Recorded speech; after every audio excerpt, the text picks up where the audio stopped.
여보세요?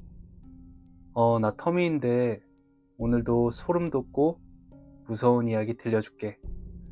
그럼 바로 이야기 시작할게. 이 이야기는 재작년 여름에 우리 가족이 이사를 하면서 겪은 이야기인데, 재작년에 우리 가족이 이제 서울에 있는 독산동으로 이사를 갔어. 근데 이사를 했다고 해서 기분이 좋은 게 아니었는데, 그 이유가 실은 아버지가 보증을 잘못 써는 바람에 우리 가족이 피해를 입고 원래 이제 살던 집이 압류돼서 적은 돈을 구해 월세집으로 이사를 간 거였거든. 근데 뭐 이사를 한 집은 생각보다 나쁘진 않았어. 예전에 살던 집보다는 작았지만 그래도 그 보증금에 비하면 꽤 큰 편이었고, 방이 3개나 있어서 여동생이랑 나는 방을 따로 쓸 수 있었거든. 이 근방에서는 가장 싼 집이었어서 운이 좋았다고 밖에 생각되지 않았어. 뭐 어쨌든 이사를 끝내고 새로운 환경에서 우리 가족들은 힘들게나마 예전의 삶을 되찾기 위해 노력하고 있었지. 그렇게 이사한 지 한 2주 정도 지났을 때 어머니가 아버지와 얘기하시는 내용을 얼핏 들었거든. 이 집이 싼 이유를 동네 아주머니께 들었는데, 이 집에서 사람이 죽어나갔다는 끔찍한 이야기였어.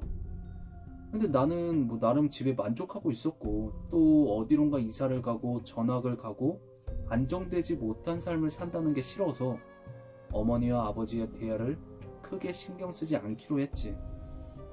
그리고 그날 꿈을 꾸었는데 뭔가 기묘한 꿈이었어. 아니, 기묘하다기보단 조금 징그러운 꿈이랄까? 여동생이랑 같이 이야기를 하는데 여동생의 입 안에 머리카락이 몇 가닥 삐져나와 있는 거야.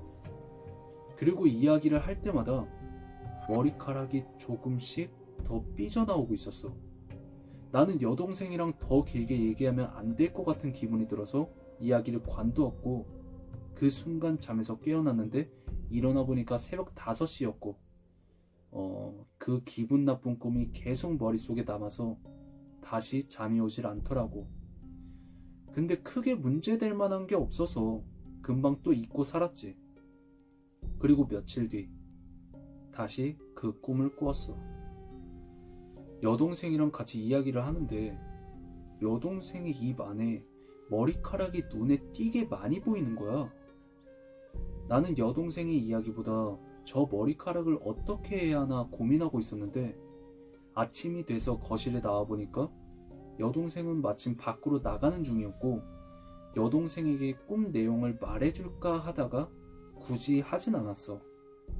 그렇게 다시 며칠 뒤 꿈속에서 여동생이랑 이야기를 또 하는데 입에서 머리카락이 점점 더 길게 나오고 있는 거야. 나는 더 이상 참을 수 없어서 그 머리카락을 잡아 당겼는데, 당기는 순간 여동생의 입이 찢어졌고 창백한 얼굴에 여자 얼굴이 반쯤 드러나더라고. 그 여자는 뻥 뚫린 눈으로 나를 노려봤고, 나는 크게 소리치면서 머리카락을 더 세게 잡아당겨 머리를 빼냈는데, 그 순간 이 세상의 것이 아닌 듯한 목소리로 비명을 질렀고, 나는 그 순간 잠에서 깨어났어. 나는 이건 뭔가 아닌 것 같다는 불길한 생각이 들었고, 여동생이 잘 자는지 궁금해져서 평소라면 동생 방에 들어가는 일은 거의 없지만 동생이 잘 자는지 확인하고 싶어서 조용히 방문을 열어봤지. 열어보니까 여동생은 세상 모르게 자고 있길래 왠지 그 모습을 보고 안심이 돼서 다시 방문을 닫고 나가려는 순간 섬뜩한 시선이 등 뒤로 느껴졌고 이상한 기분이 들어서 고개를 확 돌려봤어. 그런데 엎드려 있던 여동생의 머리가 180도로 꺾인 상태로 나를 바라보고 있는 거야. 그리고 여동생의 얼굴이 아닌 꿈에서 봤던 그 창백한 여자의 얼굴이었고, 눈알은 보이지 않았지만 뻥 뚫려 있었는데 분명히 나를 노려보고 있었어. 나는 공포에 질려서 그 자리에 멈춰 서 있었지. 그러니까 나를 노려보던 그 얼굴이 서서히 사라지더라고. 그리고 여자의 얼굴이 사라지고 한참 뒤에야 나는 정신을 차렸어. 나는 여동생한테 달려가서 어깨를 흔들며 다급히 깨웠지. 그리고 부모님을 깨워서 여동생이 이상하다고 귀신이 나왔다고 막 울부짖으면서 설명했어. 그 이후로 여동생에겐 별다른 일은 없었고 더 이상 그 꿈을 꾸진 않았는데 며칠이 지나서 어머니가 나를 부르시더니 동네 아주머니가 해준 이야기를 자세히 해주시더라고. 이 집에는 모녀가 살고 있었는데 딸이 교통사고로 죽자 엄마가 미쳐버렸다는 거야. 여자는 정신이 나간 상태로 닥치는 대로 아무거나 주워 먹었고 그 집 밖으로 자주 나오지 않았다고 해. 동네 주민들은 여자가 딱히 남에게 피해를 주는 것도 아니고 안타까운 마음에 그냥 지켜보고 있었는데 어느 날부터인지 여자가 보이지 않았고 그 여자의 집에서 썩은 냄새가 심하게 나서 경찰을 불렀더니 그 여자가 죽어 있었던 거지. 시신은 심하게 부패되어 있는 상태였고 죽는 순간까지 뭔가를 먹고 있었는데 그건 다름 아닌 자신의 머리카락이었고 머리카락이 기도를 막아 사망한 거야.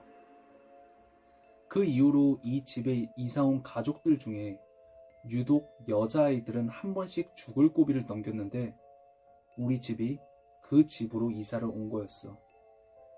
결국 우리 가족은 어떻게든 돈을 끌어모아서 그 집을 나왔고 지금은 별일 없이 잘 지내고 있지만 그때의 일을 생각하면 지금도 소름이 끼쳐. 오늘 이야기는 여기까지야. 좋아요랑 하이프 부탁하고 다음 시간에 더 무서운 괴담으로 찾아올게.